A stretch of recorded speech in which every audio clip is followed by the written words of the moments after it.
오늘 말씀은 예레미야가 2장 말씀을 봅니다.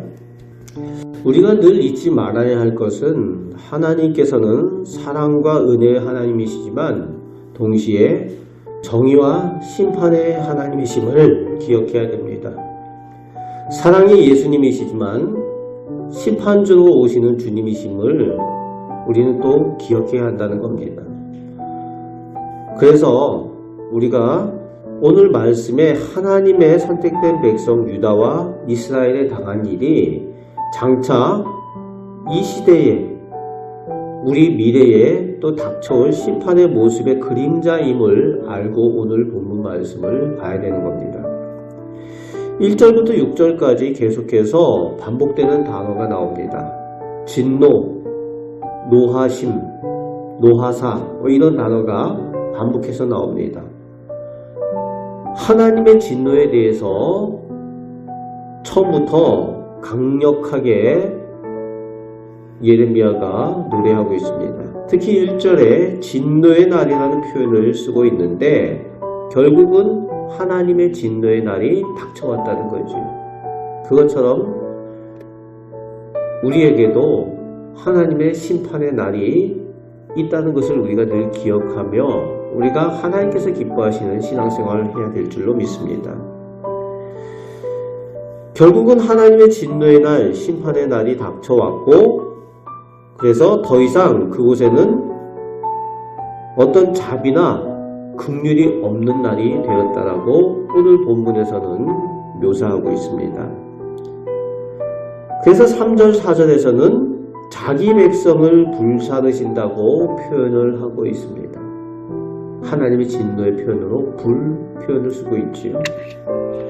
7절 말씀에서는 하나님께서 자기 제단을 버리시고 자기 성소를 미워하신다고 말씀하십니다. 그리고 원수된 이방 사람들이 성전에 들어와서 절기 때 이스라엘 백성들이 거기서 잔치하고 떠들던 그런 것처럼 그렇게 이방 사람들이 성전에 들어와서 떠들고 잔치하도록 하나님께서 그렇게 버리셨다는 거예요. 하나님께서 떠나시고 하나님께서 버리셨다는 겁니다. 더 이상 하나님의 성전이 성전되지 못하는 거죠. 그래서 우리가 늘 기억해야 되는 것이 건물이 성전이 아니고 건물이 교회가 아니라는 겁니다. 십자가 달고 있는 교회 건물이라고 교회가 아니라는 거예요. 오늘날도 하나님께서 교회를 떠나시고 버리실 수 있다는 거예요. 여러분, 우리가 기억해야 됩니다. 십자가 달려있다고 교회가 아니에요. 하나님께서 기뻐하지 않으시고 하나님의 영광 가리는 일들을 행하며 부끄러운 줄 모르면은 하나님께서 더 이상 그곳에 함께하지 아니하시고 떠나신다는 겁니다. 버리신다는 겁니다. 오늘 하나님께서 함께 하시겠다라고 하셨던 그 성전을 떠나시고 버리시는 그 내용이 나오고 있는 겁니다. 하나님께서 떠나시고 버리셨다. 더 이상 하나님의 백성으로 온전할 수가 없는 거죠. 우리 교회는 하나님께서 기뻐하시고 함께 하시는 교회가 될 줄로 믿습니다. 그래서 하나님께서 기뻐하셔서 늘 동행하시며 은혜 베푸시는 교회, 우리 교회가 될 수 있도록 하나님의 은혜 가운데 날마다 더 나아가시는 우리 성도들 되시길 바랍니다. 그런데 이런 하나님의 날, 이 진노의 날, 심판의 때가 임하게 되면은 누가 제일 고통을 당하게 됩니까? 예나 지금이나 어떤 재난이나 어려움들이 있으면 제일 고통당하는 사람들이 어린아이들이죠. 어린 자녀들, 젖먹이들. 그래서 11절, 12절에 보면은 어린 자녀들, 젖먹이들이 어려움을 당합니다. 부모 품에서 아이가 죽는데 죽으면서 말하는 것이 곡식과 포도주가 어디 있느냐라고 한다는 거예요. 먹을 것을 찾다가 죽는다는 얘기예요. 굶주려 죽는다는 거죠. 그런데 부모가 해줄 수 있는 게 없다는 거예요. 하나님의 진노의 날에 이런 어려움들을 보게 된다는 겁니다. 여러분, 다른 것은 그래도 버틸 수가 있겠지만은 자녀들이 품에서 죽어가는 그런 것들을 견뎌내겠습니까?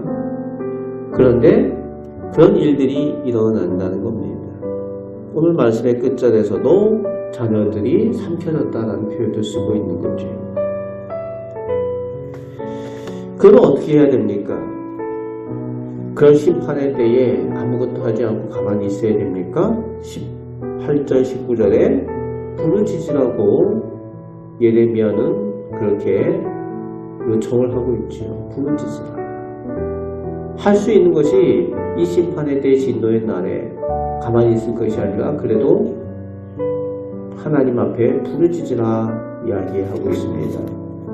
오늘 본문을 통해서 우리가 기억해야 될 것은 선택된 백성 이스라엘에게 있어서도 조상들과 부모들이 하나님 앞에 어떻게 행했느냐가 나중 그 자녀들과 후손들에게 그 열매로 주어진다는 겁니다. 복으로 주어졌느냐 저주로 주어졌느냐 상급이냐 심판이냐. 오늘 그것을 기억하며 우리가 하나님 앞에 하나님 목전에 하나님 영광 돌리는 삶을 사시고 그래서 우리 자녀들에게 우리 후손들에게 하나님의 상급을 전해주고 하나님의 복을 전해주는 우리 복된 성도들 되시길 바랍니다. 오늘 하나님 앞에 온전하지 못한 이스라엘 백성들이 하나님의 심판의 날에 자녀들이 함께 고통을 받는 이 고통의 현장 기억하시며 우리 앞에 닥칠 심판의 날 그때는 우리가 오히려 상급받고 하나님께 칭찬 듣는 우리 복된 성도들 되시기를 주님의 말씀으로 축복합니다. 아멘. 기도하겠습니다. 아버지 하나님, 저희가 믿는 건 하나님께서 말씀하신 대로 저희가 믿습니다. 이스라엘 유다의 진노의 날, 하나님의 심판의 날이 닥쳤던 것처럼 예수를 믿는 우리들 앞날에도 예수님께서 심판주로 오시는 그날이 있다고 말씀하셨습니다. 아버지 하나님, 하나님을 온전히 믿지 못하고 하나님을 알지 못하는 사람들은 심판의 날일지라도 하나님을 온전히 믿고 의지하는 저희들에게는 상급의 날, 기쁨의 날, 칭찬의 날이 될 줄로 믿습니다. 하나님께서 기뻐하시는 믿음의 삶을 살고 저희 가정과 저희 자녀들이 다 함께 복을 받는 귀한 은혜를 허락하여 주옵소서. 오늘도 믿음으로 살아가길 원합니다. 저희를 선하게 인도하여 주옵소서. 예수 그리스도의 이름으로 기도합나이다. 아멘.